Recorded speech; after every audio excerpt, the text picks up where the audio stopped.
Pourquoi Allah permet l'injustice alors qu'il est le maître de la justice? Une question que beaucoup se posent et une réponse que chacun doit entendre. Des enfants sous les bombes, des menteurs riches et puissants, des croyants sincères brisés. Et tu te dis pourquoi Allah laisse faire tout ça?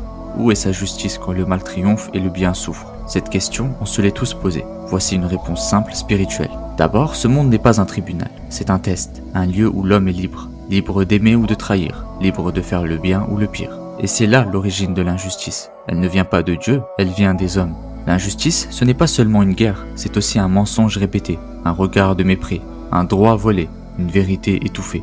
Parfois elle crie, parfois elle se déguise. Mais ce que Dieu permet ne veut pas dire qu'il approuve. Il voit, il entend, il note. Mais il attend, pas parce qu'il est faible, parce qu'il est juste. Et dans le Coran, il est dit, nous leur donnons du répit pour qu'ils augmentent leurs fautes. Leur silence, c'est un piège. Leur confort, c'est un délai. Ce qu'ils croient être une victoire est une chute à retardement. Patienter, ce n'est pas se taire, c'est résister sans perdre son âme. C'est croire que la justice viendra, pas de la main des hommes, mais de celui qui voit tout et qui ne dort jamais. Et toi, l'opprimé, tu penses que ton cri est perdu?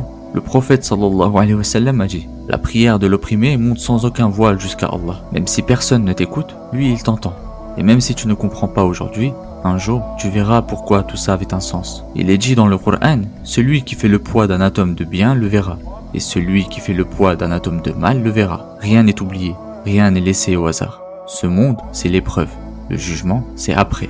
Et ce jour-là, plus aucun tyran ne rira, et plus aucune larme ne sera ignorée.